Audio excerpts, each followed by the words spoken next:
Dear viewers, अस्सलाम वालेकुम। Welcome to SSD lab. आज हमारा C++ का 5th लेक्चर है। जैसे कि हम अपने लास्ट लेक्चर में हमने एक प्रोग्राम अपना फर्स्ट रन किया था, उसको कंपाइल किया था सक्सेसफुली। आज हमारा जो बेसिकली मेन कॉन्सेप्ट है वो है वेरिएबल्स के अबाउट, जो कि थ्रू आउट हमारे कोर्स पे डिपेंड करता है। आप कोई भी लैंग्वेज लेते हैं, जावा, C++, कोई भी, उसमें हमारा वेरिएबल का जो कॉन्सेप्ट है वो बहुत इंपॉर्टेंट होता है। ये बेसिक लेवल का कॉन्सेप्ट होता है, इसको अंडरस्टैंड करना बहुत ज़रूरी है। अगर आप एक अच्छी प्रोग्रामिंग करना चाहते हैं या एक अच्छा प्रोग्रामर बन सकते हैं तो उसके लिए वेरिएबल को अंडरस्टैंड करना बहुत ज़रूरी होता है। तो आइए हम अपने वेरिएबल का आज कॉन्सेप्ट लेते हैं। अगर आपको कुछ भी समझ ना आए, आप कमेंट बॉक्स में हमसे पूछ सकते हैं। कोई भी आपका क्वेश्चन हो तो इंशाल्लाह हम फर्दर आपको गाइड करेंगे। हमारे चैनल एसएसडी लैब को सब्सक्राइब करें ताकि आपको बर वक्त हमारे लेक्चर्स मिलते रहें। इसके अलावा हमारी वीडियोस को लाइक करें, शेयर करें और कमेंट सेक्शन में अपनी राय का इजहार करें। और हम देखेंगे वेरिएबल के लिहाज से कॉन्सेप्ट ऑफ मेमोरी। जैसे कि हमने पहले लेक्चर में अपने पढ़ा था इंटरनल वर्किंग ऑफ कंप्यूटर, कि जो हमारा कंप्यूटर है वो डाटा स्टोर करता है मेमोरी में और 0 और 1 की फॉर्म में करता है, जिसे हम मशीन कोड कहते हैं। इन computer memory data store in a form of 0 and 1, जिसे हम मशीन कोड कहते हैं। हम इसकी एग्जांपल ऐसे भी ले सकते हैं कि हमने एक अल्फ़ाबेट लिया है, एक कैरेक्टर लिया है, उसका जो कोड होगा वो 01000001 स्टोर होगा। इसकी एग्जांपल ऐसे भी ले सकते हैं कि हम कोई भी कैरेक्टर लेते हैं हम ना अपना, तो उसमें हम कोड करते हैं। उसका कोड क्या होता है, वो 0 और 1 की फॉर्म में होता है, जो कि मेमोरी में स्टोर किया जाता है। जैसे कि हम यहाँ पे 1, 2, 3, 4 या ABC कोई भी अल्फ़ाबेट अपना ले सकते हैं। इसमें हम जब अपना कोई भी अल्फ़ाबेट को, ये नीचे है 0 और 1, ये 0 और 1 क्या है, एक बिट है। बिट का कंप्यूटर में कॉन्सेप्ट ये होता है कि एक 0 लिया या एक 1 लिया, ये हमारा एक बिट कहलाता है। ठीक है, अब यहाँ पे हमारा एक कैरेक्टर है, इसमें हमने स्टोर किया 0 1 0 0 0 0 0 1, ये हमारा क्या हुआ, 8 बिट पर है, क्योंकि जो एक बाइट है 0 वो हमारा एक बिट हो गया। मगर जब हमारे जो 8 बिट हैं इसमें, वो हमारा एक बाइट कंसीडर होता है कंप्यूटर मेमोरी में, जो कि अल्फ़ाबेट है। यहाँ पे हमने ये देखा है हमारे 8 बिट हैं, ये क्या बना, एक बाइट। जो कंप्यूटर में हम 1 2 या AB लेंगे वो हमें ऐसे ही स्टोर करेगा और फिर ऐसे ही डिस्प्ले करेगा एक कैरेक्टर में। अब हमारा जो ट्रांसलेटर होता है वो ट्रांसलेट करता है हमारे ऑब्जेक्ट सोर्स को मशीन कोड में। ठीक है, जो हमारा ऑब्जेक्ट कोड होता है वही हमारा मशीन कोड होता है, और फिर जनरेट करता है आउटपुट, उसको ह्यूमन लैंग्वेज स्टोर होता है कंप्यूटर में, तो वो मशीन लैंग्वेज में हो रहा होता है।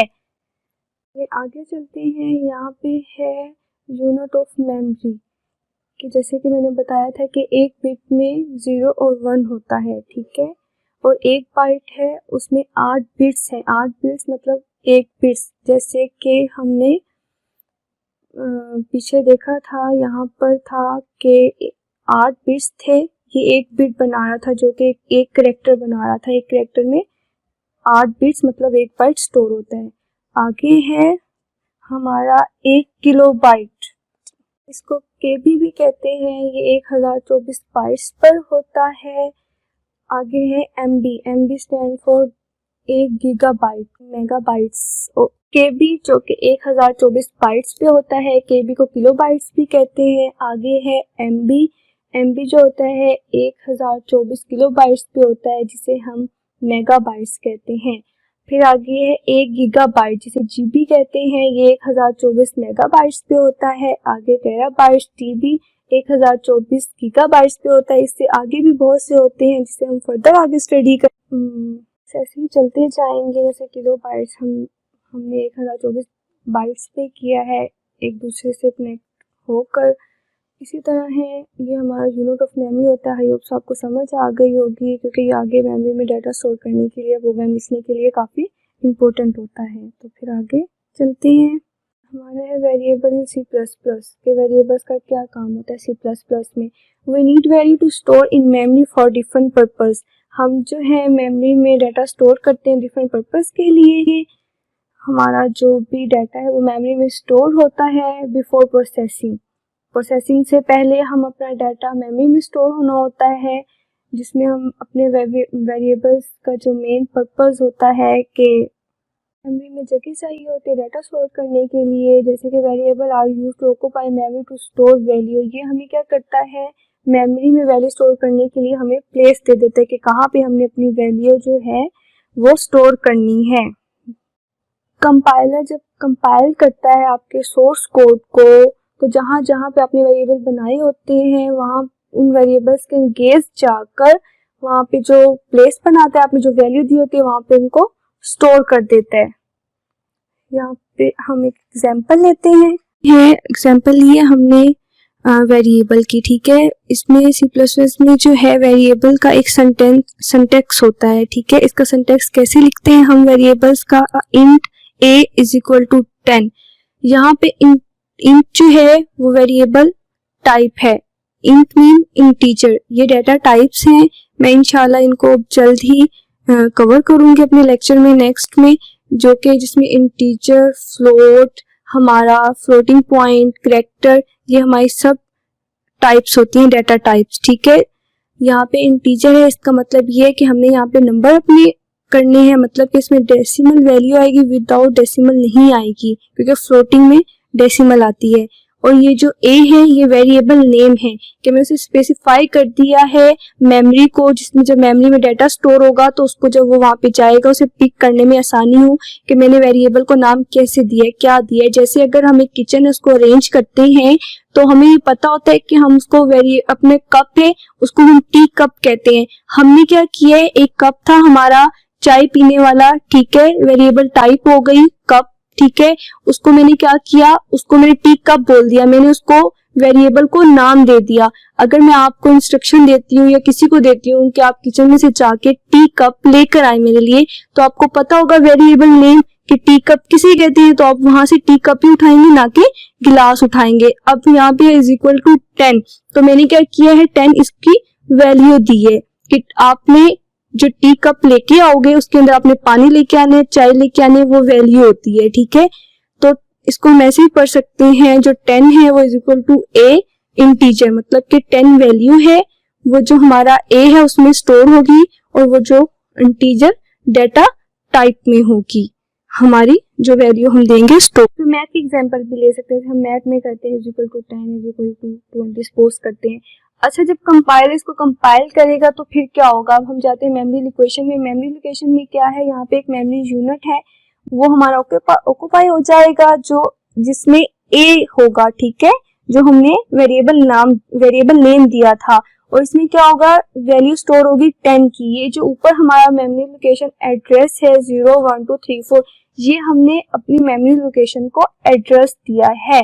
अब जैसे कि मैं वही अपनी एग्जांपल कंटिन्यू करती हूँ कि मैंने आपको टी कप बोला था, तो मैं उसका आपको एड्रेस दूंगी। जब मैं आपको इंस्ट्रक्शन दे रही हूँ कि मुझे टी कप चाहिए, तो मैं आपको एड्रेस भी दूंगी कि आप किचन में जाएं, जाके वहां से लेकर आए। मैं आपको ऐसा तो नहीं कह सकती ना कि रूम में है, बेडरूम में है, नहीं, मैं आपको बोलूंगी, मैंने आपको एक जो लोकेशन पहले बता दी कि किचन में से लेकर आना है, तो मैंने आपको एड्रेस मेंशन कर दिया। इसी तरह C++ में जब हम अपने वेरिएबल्स को टाइप लेते हैं, वेरिएबल्स नाम लेते हैं, उनको वैल्यू देते हैं, तो मेमोरी में हमारी जो है स्पेस है वो जनरेट होता है, जिससे हमारा डाटा है वहां पे स्टोर हो जाता है, और वो वहीं से मेमोरी लोकेशन से, मेमोरी एड्रेस से डाटा को पिक करता है जो हमने दिया होता है, और इसमें हम फर्दर अपना 1 2 3 4 कुछ भी जनरेट कर सकते हैं, आउटपुट, इनपुट, कुछ भी इजीली अपना डाटा कॉल कर सकते हैं memory location, memory address mention कर कर। आपको फर्दर क्लियर करने के लिए हमने जैसे कि अभी आपको वेरिएबल्स वगैरह बताए हैं, तो हम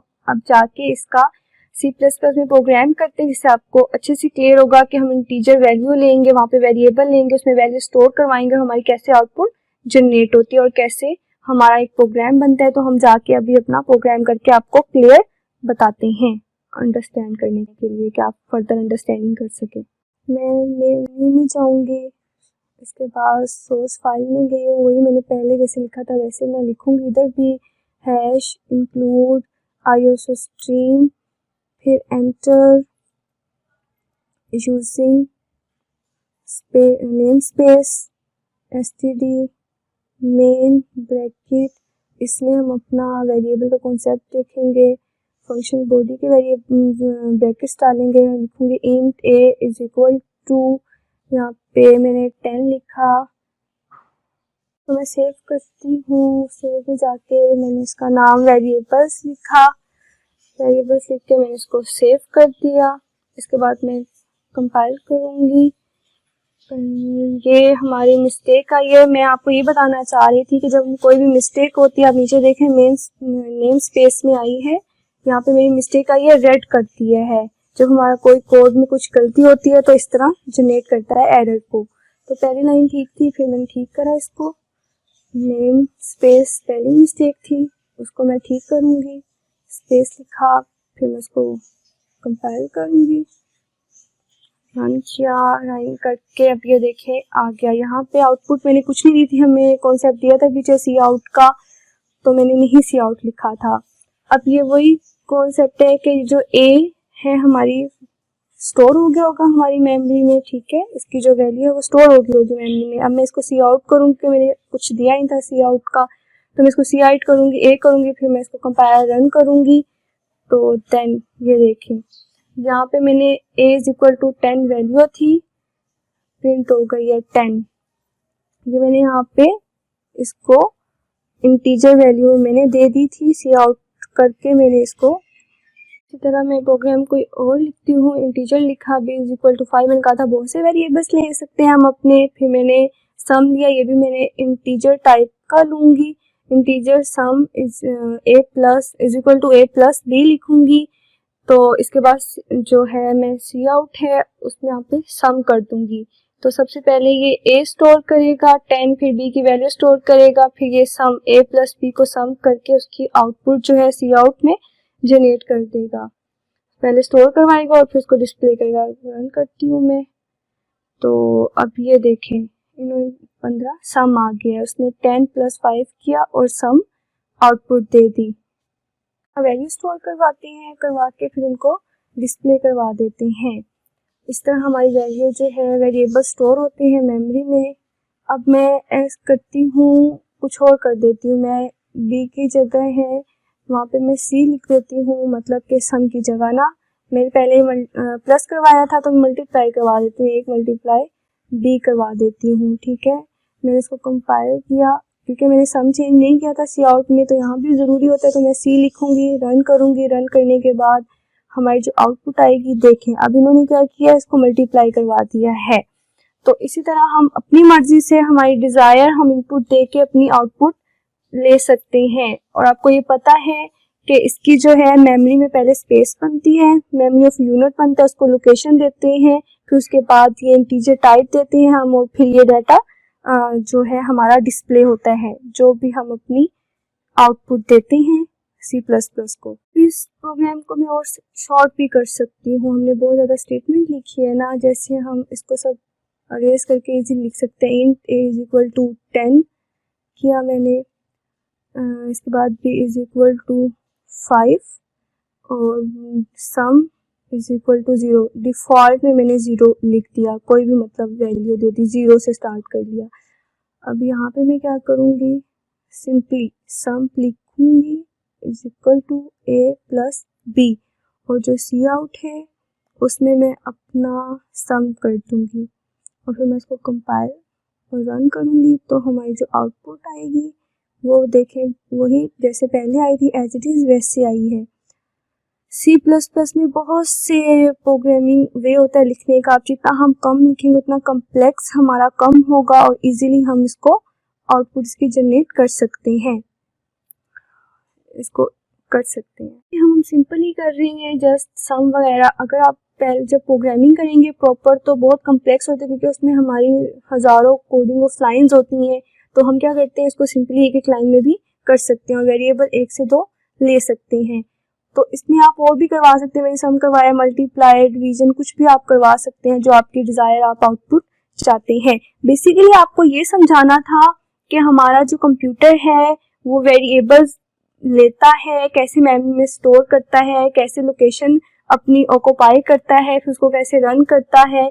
ये हमारा बेसिक कॉन्सेप्ट था C++ में वेरिएबल्स का, क्योंकि आगे हम जो भी प्रोग्राम लिखेंगे तो हम वेरिएबल्स लेंगे। वेरिएबल्स क्या होते हैं, वही हम A B जो भी ले लेंगे उसमें हम डाटा टाइप लेंगे, इंटीजर फ्लोट जो भी, उसमें वैल्यू स्टोर करवाएंगे, वैल्यू स्टोर करवा के हम अपना प्रोग्राम रन करते रहेंगे। सिंपली C++ यही होती है, इसी को हमने आगे लेके चलना है फर्दर। अगर आपको कुछ भी समझ नहीं आया हो तो आप हमसे पूछ सकते हैं। मैंने बहुत ट्राई किया है आपको कि आप इजी वर्डिंग यूज की है ताकि आप इसको समझ सकें। अगर आपको कुछ भी समझ ना आया तो आप अगेन हमसे पूछ सकते हैं। अल्लाह हाफिज, नेक्स्ट लेक्चर में मिलते हैं जो कि इससे भी ज़्यादा इंटरेस्टिंग होगा और आप लोगों के लिए नॉलेज गेन करने के लिए काफ़ी हेल्पफुल होगा। अल्लाह हाफिज।